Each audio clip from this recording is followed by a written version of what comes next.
Well, actually, for an endoscopic surgeon to stand in front of infertility specialists and speak is like walking on a minefield, right?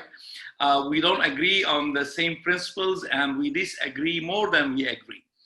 And because I know that, I thought that before I start, I have to raise awareness and to arm myself with some evidence about the value of my technique. When I say my technique, I feel it belongs to me. I know it's too much, but I feel hysteroscopy is part of my life. So I have to convince the audience about the value of this technique. And I searched the literature trying to find some support. And this was a meta-analysis about the efficacy of hysteroscopy in improving reproductive outcome in infertility. And the conclusion was a big frustration to me. Unfortunately, the systematic review found that there is no evidence about the role of hysteroscopy as a basic infertility evaluation, and it was unclear if it is performed before IVF, regardless of abnormalities, will improve the live birth rate, and a very low quality of evidence, and there's a moderate evidence that hysteroscopy increased pregnancy rate. Oh my God, this is too much for me to accommodate, and they found a low quality evidence that, you know what, I'm saying this because I have a counterpoint to show you that all what I am telling now is not true really, because they found that there is low quality of evidence that hysteroscopy may increase pregnancy rate after removing submucosal fibroid. So I reviewed more literature, and this is the recent one, 2019, by the Cochrane, and still at present there is no high quality evidence to support routine use of hysteroscopy has some value. So should I wrap up and finish and go to sleep and there is no need for my presentation? No, I'm very stubborn. And my question to you, should we improve? This is a very important statement, what I say. Should we improve the quality of hysteroscopy or to improve the quality of the evidence? I heard the comments about the trophy, and all the trophy study authors, they are my very close friends, okay? I know them one by one. And you can contact them and ask them now, if you will republish this paper again, what you will say, okay? So, in your world of IVF, you guys, you achieved a fantastic development and improvement. ما فيش ست ما بتبيضش دلوقتي. Ovulation happens by all protocols. So you succeeded to push the ovary to give you ovum. And there is no ovum refuse fertilization. Most of the time you can fertilize them. So how can you explain, despite near 100% ovulation and fertilization, and still the implantation rate is not as high? Sorry if I say this, I know it's a little bit hostile, but the infertility specialists, they have a tendency to escape from the cavity and try to find other things to blame for failure. You talk about so many things, and when we come to the cavity of the uterus, you say, not too much finding in the cavity to explain the failure. And I do remember, Professor Hassan, when I was a student, that in the chapter of infertility, they say, causes of infertility, 30% tubal factors, 30% ovarian factors, and they say 3 to 5% uterine factor. So people have a tendency to escape from the uterine cavity. And actually, sorry if I speak sometimes in Arabic, but this is already translated here. لما الناس تسألهم يقول لك ما احنا بنعمل هيستروسكوبي كتير وبنخش جوه الكافيتي يا عم ما بنشوفش حاجة. انتوا هتعملوا لنا فيلم. The people, we do a lot of hysteroscopy. And there is nothing actually relevant findings. الحقيقة انت متأكد انك تعمل hysteroscopy صح؟ Are you sure you are doing a proper hysteroscopy before you come to the conclusion that there is or there is no finding in the cavity? بص يا Professor Hassan, what I'm saying now is a very, very important statement, a political statement, okay? For a beginner endoscopic surgeon, for a beginner laparoscopist, he can very easily, when looking to the pelvis, to know what is normal and what's abnormal. It is no issue at all for a very beginner to know that this uterus is normal or have a fibroid.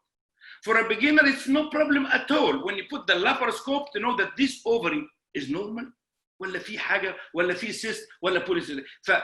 But when we come to hysteroscopy, the story is absolutely different. The story, that's why people thought I went into the cavity and there is nothing inside. Who can tell, who can know that this is a chronic endometritis? هتفوت على مليون واحد. ويرجع يقول لك في الآخر hysteroscopy ملوش فايدة، ما احنا دخلنا جوه الكافيتي ما فيهاش حاجة. How many could know that this micropolypi is an evidence of chronic endometritis? وترجع تقول بيحصل failure of implantation. ما انت دخلت جوه الكافيتي بالهيستروسكوب وقلت ما فيهاش حاجة. English. معلش انا ما okay. And how many people can know if this is normal or not? And how many people who know that this is an adenomyosis? ده مش بس كده. The hysteroscopy even more can show more things. This is not the uterine cavity. This is the vagina.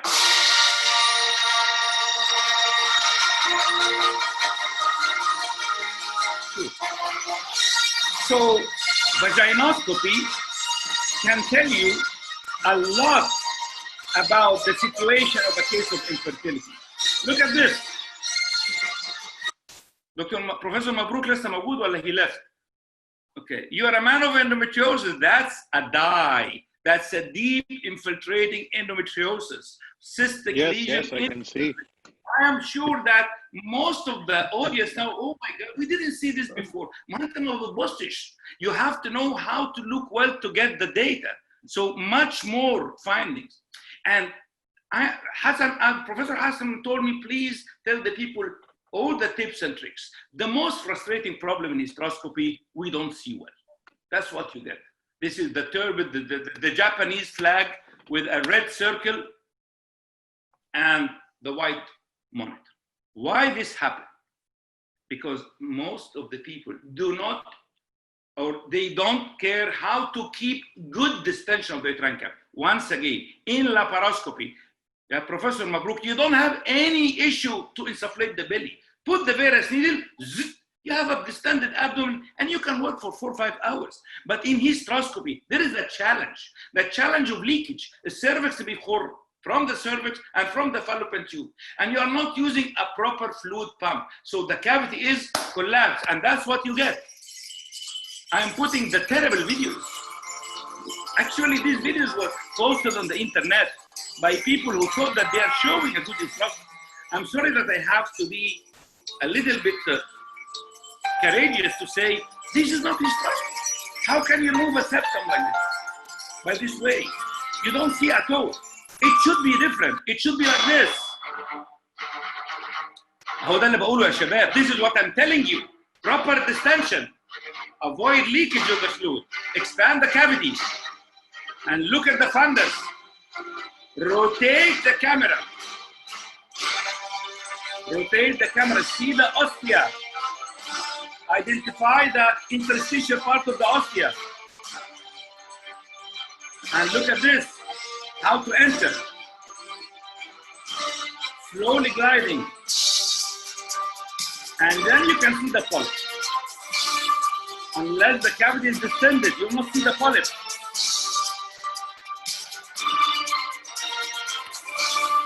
And then this is the perfect view of a septum. How to get this view, Yashar? How to get this view? If you can see my image, this is the cervix and this is the hysteroscope. And there is a lot of leakage sometimes around the cervix. So what to do? A simple tip, a simple trick. Bring a single tooth tenaculum. Grab the cervix at 3 o'clock. So you squeeze the external os over the sheath.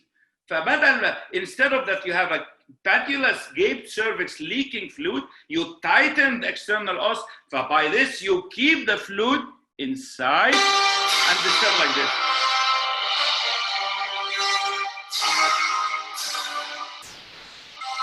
This is the only way.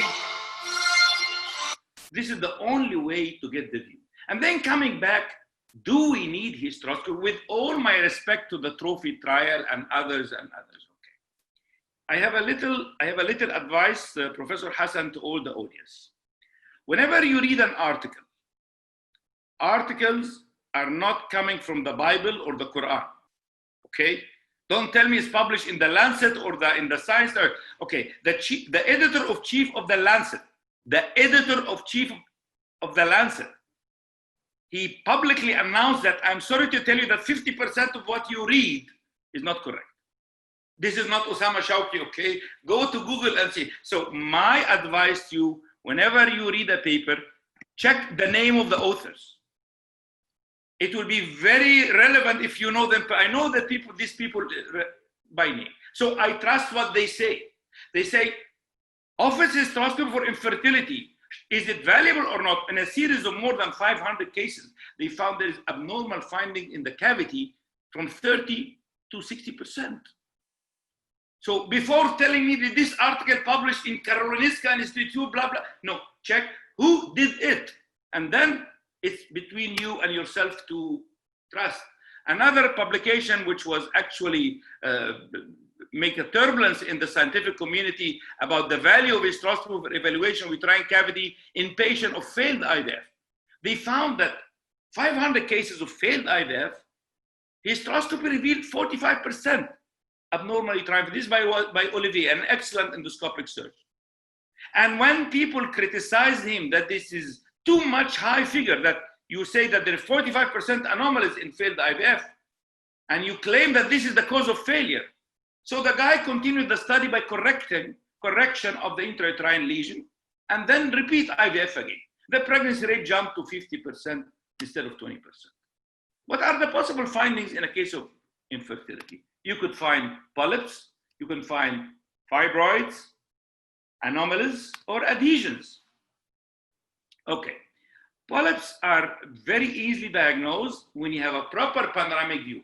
And by the way, sometimes when you enter the cavity, you go to one corner and you miss the other one. So, because Professor Hassan told me, give the tips and tricks. When you enter the cavity, am I properly heard, Professor Maghrabi? People hear me well?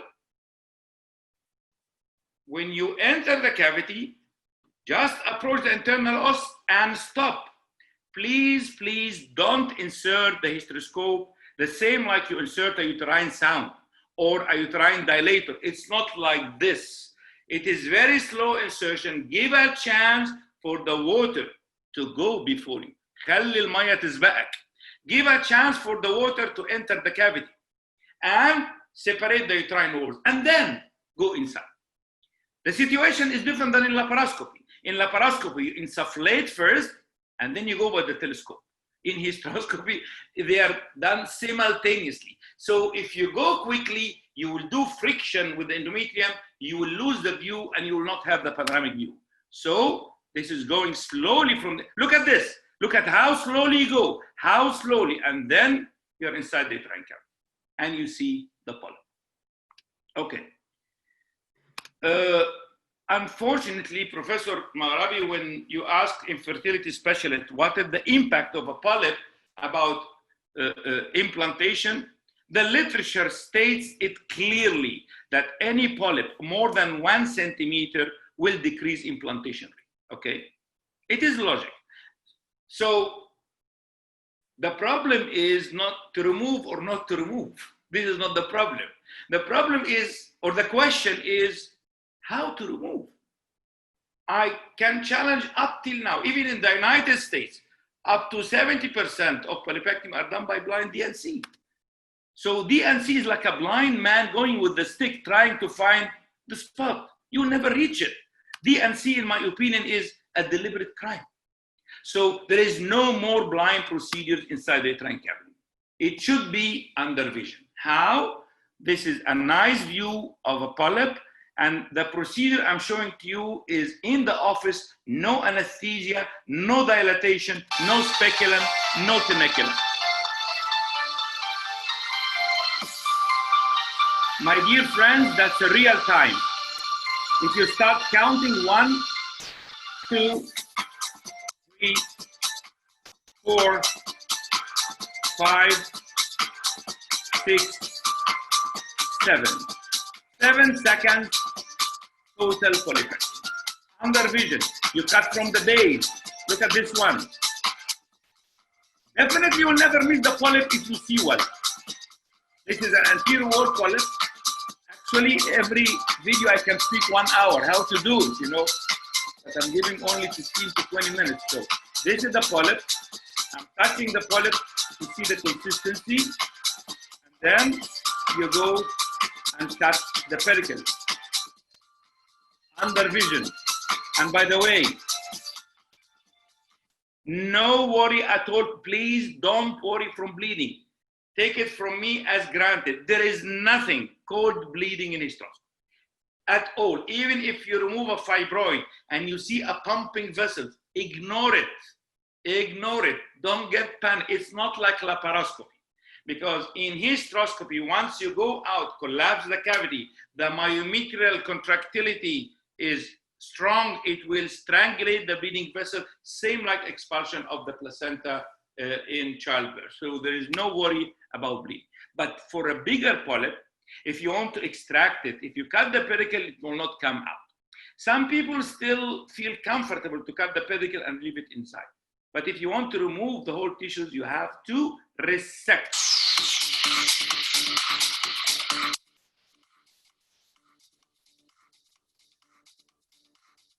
Here, my tips to you, you can use the loop electrode not only to cut. My dear friends, laparoscopic surgeons are very lucky.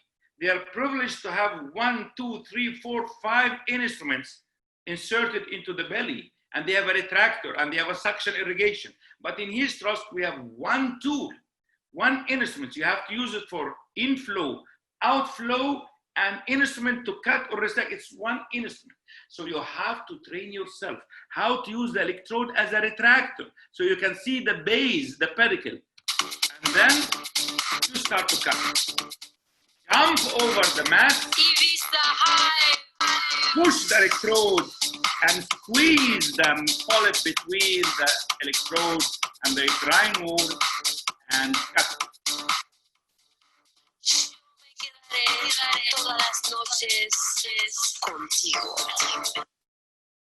If I have an interaction with you and ask you why there is no bleeding, if you answer that because of electrocautery, wrong. There is no bleeding because you have to use, this is a very important statement, my friend. For diagnostic hysteroscopy, any intrauterine pressure just to separate the uterine walls is enough. How much is this? It's very wrong to tell a number. I cannot say like in laparoscopy, you say 15 to 20 plus. No, in hysteroscopy, there is no number to tell. As I said, because there is a leakage from the cervix. So the pressure seen in the machine is not the pressure inside the uterus. So you just, how much pressure, I cannot tell you. Just increase the pressure gradually until you separate the uterine walls and you get a good panoramic view for diagnosis. So this is for diagnostic. But for operative hysteroscopy, or I say intrauterine surgery, the situation is absolutely different. Because if the arterial blood pressure, the mean arterial blood pressure is 100. If the intrauterine pressure is less than 100 and you start to cut, then the bleeders will start to leak. It is not a serious bleeding. It will not kill the patient, but little blood with the distension fluid, you have the Japanese flag red image. You will not see anything. So there is no bleeding here because I am using a pressure above the arterial blood pressure.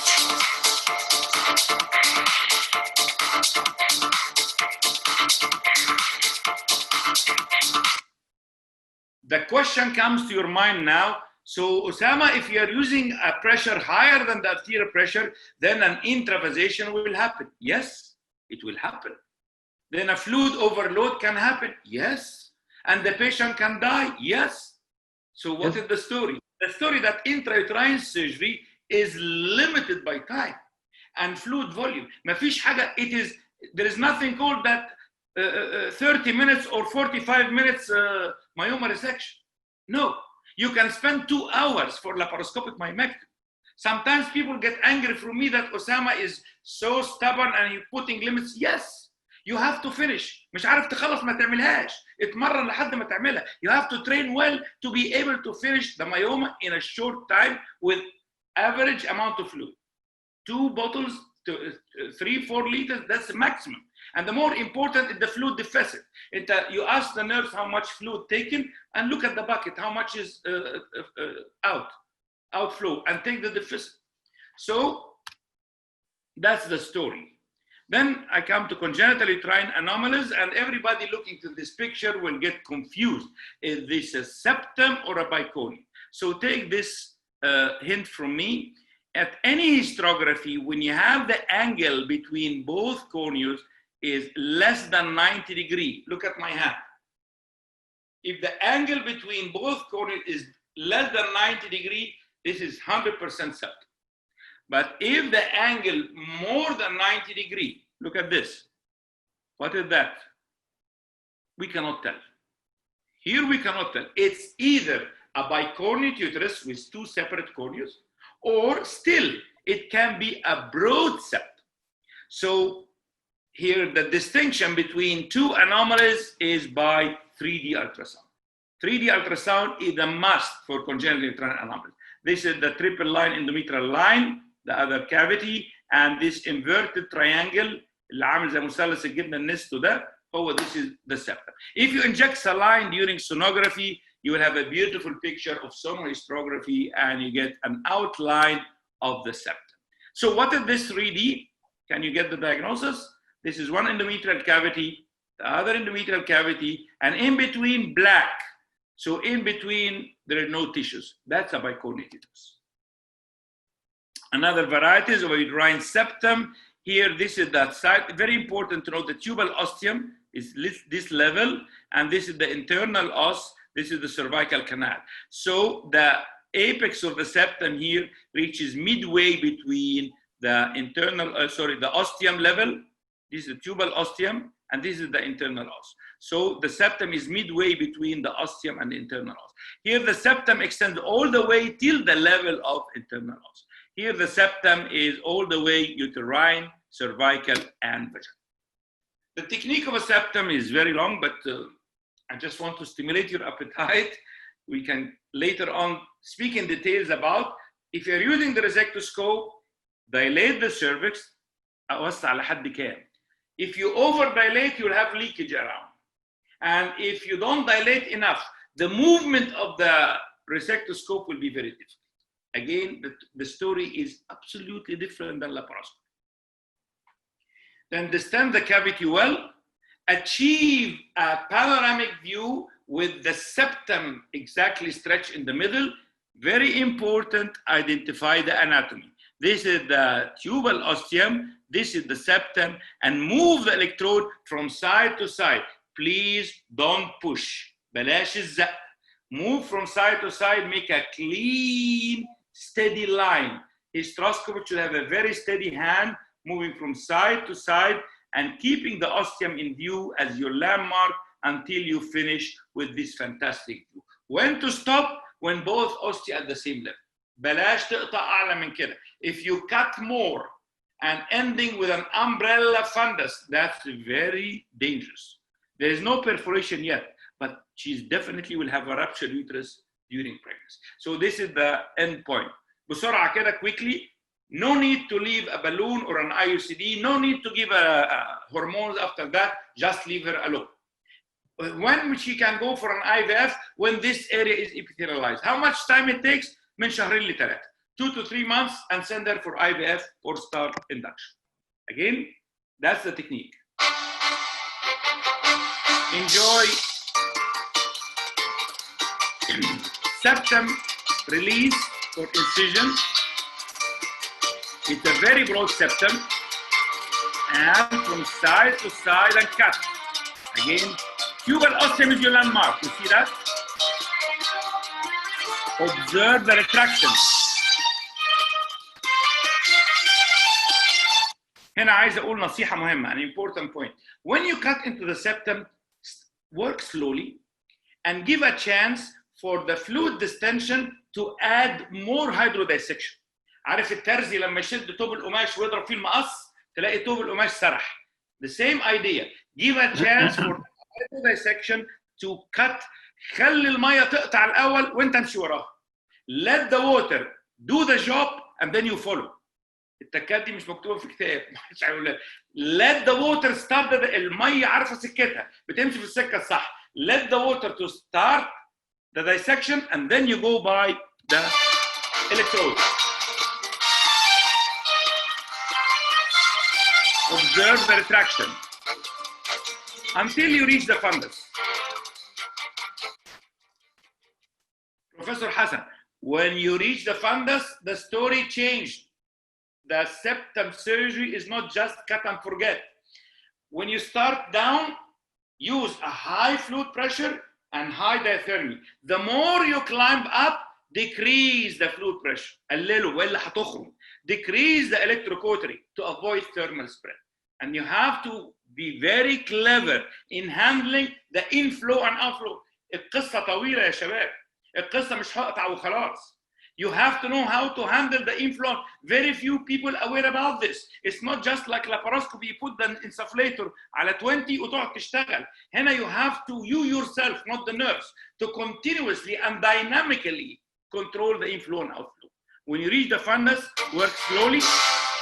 واللمسة الحنينة. Very gentle touch. And this is the final view. Until both dual ossia are at the same level. أدي ناحية وأدي ناحية. Then زي الحلاق ما بيظبط القفل. If you find some areas, some more fibers to cut, be careful. And you have to know how to play with the zoom. Look at that, this is very simple. أنا هنا عند الفندس. Perforation can happen very easily here. So very gently. And then finish.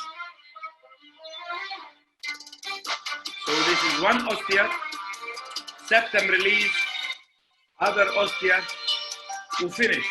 This is before and this is after. So now wrapping up quickly, Asherman, the classic picture of multiple filling defects. Again, the rule in the Asherman that you have to get a preliminary hysterography. Preliminary hysterography tell you the GPS about where are the adhesions. Ultrasound is not very helpful. That's a multiple intrauterine synechium. 1, 2, 3. Dance with me, make me sway. So, like a lazy ocean hugs the shore, hold me close. Sorry.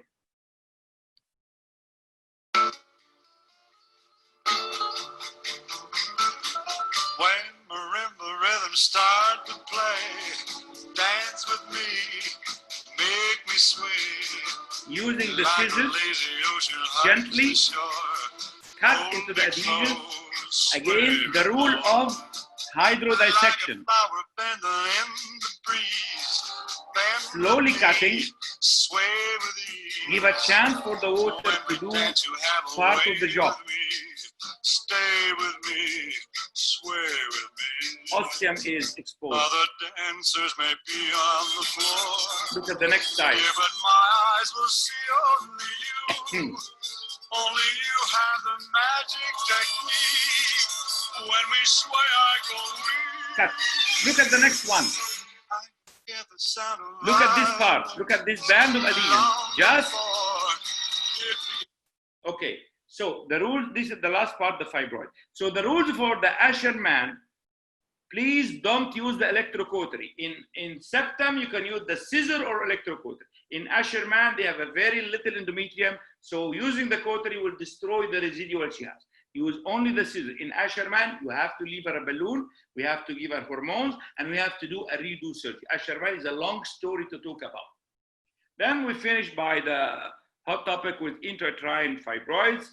The classification of fibroids for the FIGU put them into 7 categories, but for hysteroscopy, type 0, when the whole myoma is dangling inside the uterine cavity attached by a small pedicle. Type 1, when more than 50% bulging into the cavity and less part deep intramyometrial. Type 2 is a deep intramyometrial myoma with less than 50% into the cavity. Definitely the difficulty and the challenge increase from type 0, 1, and 2. That's a type 0 fibroid. The pedicle.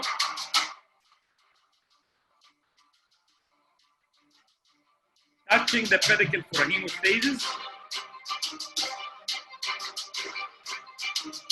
Jump over the fibroid. Squeeze the myoma between the electrode and the uterine wall and move towards yourself.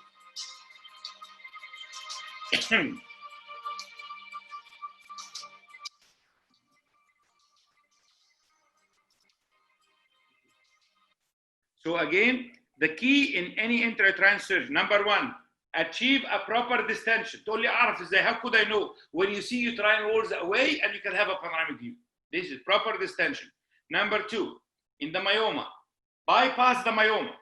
The handle of the working element of the resectoscope, it moves the electrode in and out, in and out. خد بالك من اللي بقوله ده. So push the electrode forward. Then hug the myoma, squeeze the myoma between the electrode and the posterior wall of the uterus. Then pull the electrode towards you. بس خد بالك بقى، خد بالك. It's very important. When you pull the electrode towards yourself, avoid بلاش to pull the electrode all the way back. Otherwise, الحتة اللي هتتقطع, this cut piece will come and hit the lens and cover the view. أمال أعمل إيه؟ Pull the electrode halfway and then the whole system out. ما اعرفش كنتوا شايفيني ولا لا. الكلام ده لازم يتقال ويتشاف وشنا في وش بعض. So push the electrode in, then cut into the myoma, pull the electrode back halfway, and then the whole system back.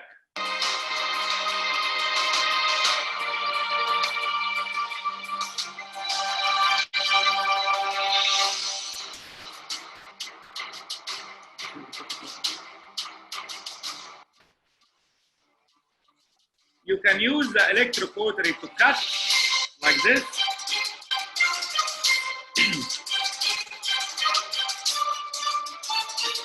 And you can use the electrode without electrocautery like that. Just to push, push, push.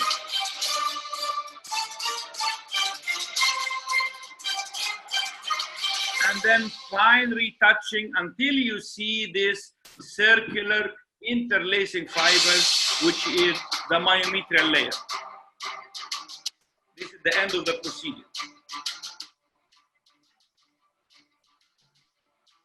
Myoma removed. So, when you do myoma resection, try to finish as much as possible cutting without going in and out.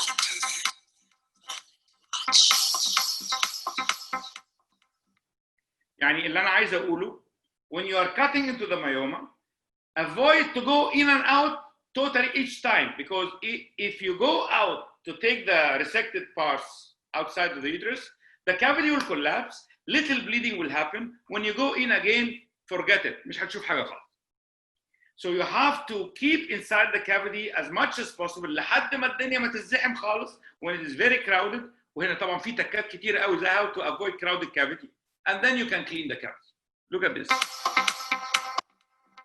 That's a beautiful, fantastic panoramic view. This is the solid white fibers of the myoma. Take it from one side until you finish, and then go more deep. من الشمال لليمين وبعد كده من فوق لتحت. From left to right or right to left, and then up and down. When to stop? When you reach the myometrium. I will show the myometrium now. هو ده المyometrium يا جماعة شايفين؟ This is the myometrium. The fibroid tissues are solid white. The myometrium are pinkish interlacing fiber. فالميومة دي اتشالت حلو لحد البيز. Sometimes for a small myoma like this, you can finish it by the scissors, even in the office, without anesthesia. You have to go deep to the capsule. You have to go to the capsule itself. Use the scissors to cut, and use the scissors also to retract and elevate. ازاي هتشوفها دلوقتي؟ بص الحركة دي. هوريها لك تاني. cut cut. هي الحركة دي. وخد بالك بص يا دكتور حسن، الحركة دي مهمة جدا. use the scissors. الحركة دي مليون جنيه لوحدها. ازاي تستعمل المقص عشان تزق الأنسجة. To retract to one side, and then the myoma is free. One of the nice techniques for fibroid also, I showed you the resectoscope, the scissors. وهتشوف هنا آخر طريقة لطيفة جدا. This is a tiny submucous fibroid in a patient of failed IVF 4 times. والميومه دي this is they call it the subtle lesion، يعني lesion مش متشافه كويس او بتفوت على اي حد. This is the myoma. Use the scissor to cut the endometrium overlying the myoma، وبعدين تروح مدخل جراسبر وتمسك الميومه بالجراسبر. This is a grasper. لو شايفين صوابعي تحاول تلخلخها. بص انا ماسكها بايدي وتلخلخها. Try to loosen the myoma and push. خلي عينك عليها and you will enjoy a beautiful view of expulsion of the myoma out of its bed. ادي الفايبرويد اهو، خلي عينيك على الحته دي ومره واحده هوب اتخلعت الميوما. Simply by the grasp. Procedure ما خدتش 3 دقايق. No need for electrocautery, no need for major surgery or anesthesia. You can do it in the office without even dilatation. And this is the myoma bed. وبكده ابقى انا الحقيقه by this I completed my job trying to raise your attention about the value of hysteroscopy and the value of proper learning of hysteroscopy. يا جماعه my objective that each gynecologist should extend his examination in the office beyond just putting a casco-speculum and look at the cervix. Beyond that, each and every gynecologist should have his stethoscope. It is your hysteroscope. You go into the cavity, it is only 3 millimeter instrument. اليوتراين ساوند بتاعك 4 مللي. الاي يو سي دي 4 مللي. انت معاك آلة 3 مللي. But how to go inside? By the way, it's not easy. But it's not impossible. And I remember once upon a time I said there is no cervix that you cannot go inside. وفي دكتور محترم جدا كلمني قال لي عندك حق يا أسامة. ما فيش cervix مش هنعرف نخش. By this I completed my job. وبقول is hysteroscopy really valuable for infertility practice؟ شغل مخك. وبشكركم جميعا، بشكر حسن وبشكر الاصحاب كلهم، وبقول لكم يا رب يحميكم ويحفظكم وكل سنه وانتم طيبين وعيد سعيد عليكم، والسلام عليكم ورحمه الله وبركاته. Thank you. Osama, thank you very much. لا. Thank you very much for this finale. The art of hysteroscopy and the art of presentation actually. And I want to tell you something. This is a very sincere presentation because you said actually a lot of tips and tricks. I've been asked by the board to, of course, offer you something that will not increase you, but that it's to our honor, the honorary membership and boardship of EFRI. If you kindly accept this. And also انا من فرحتي النهارده مش هعرف انام يا دكتور حسن، مش هعرف انام من فرحتي.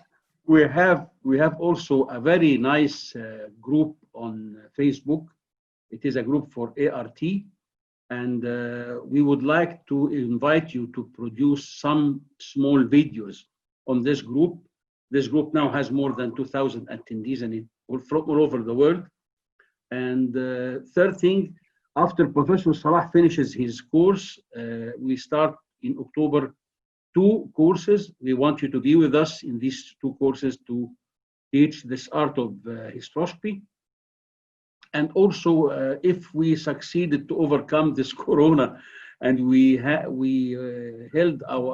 hold our meeting in June, we want you to have a course of hysteroscopy in June in our meeting.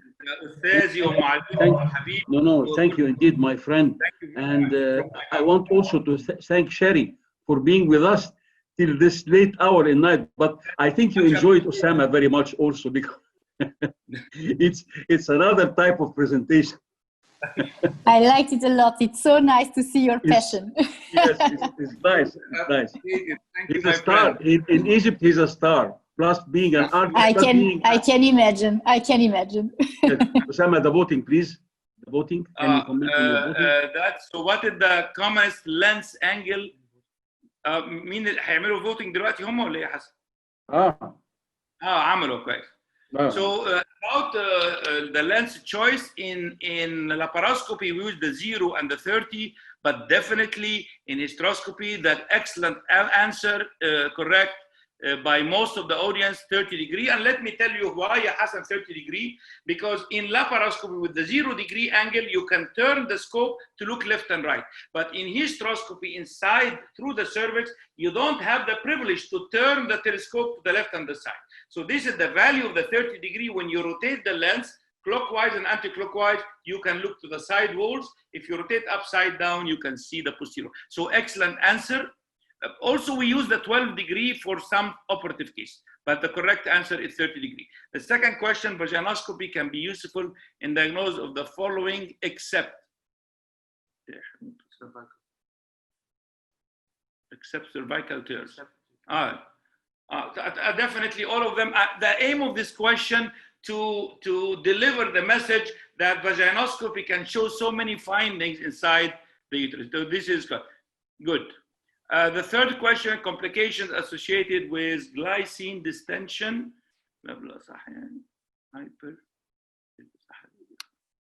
Excellent. So I see that almost 50% have got the correct answer, which is hyperammonemia. Yes, that is correct. And my advice, Professor Hassan, please, to all the audience, I know that you're very enthusiastic for hysteroscopy, okay? So now, for all diagnostic procedure, safely use saline. For operative procedure, you can still use saline with bipolar electrode. The obligation for glycine was the choice of monopolar system. So, and this is very dangerous glycine. So now there is no, excuse for people to use glycine. You can use the saline. Cut-off limit for fluid balance deficit, 1.5 liter. Actually, this question is a little bit tricky because there should be in the question, it depends whether saline or glycine. The allowance for the saline is a little bit more. So 1.5 is correct for saline. But I should highlight that if you are using glycine, you should not exceed almost a liter, all right? How to measure the deficit? So check the volume used by the nurse. She put on the على الحامل and check what is in the bucket of outflow and try to measure this and that. Okay, this is good. So I think the last question, management of hyponatremia, including all the following except. So the correct answer.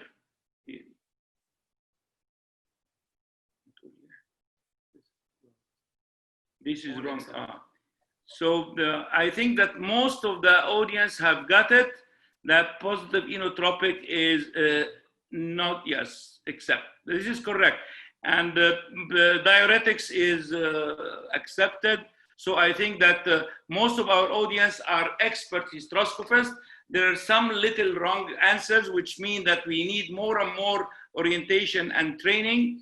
And I hope that in the future, each and every gynecologist should master the technique of entering the uterine cavity. Thank you, Professor Hassan.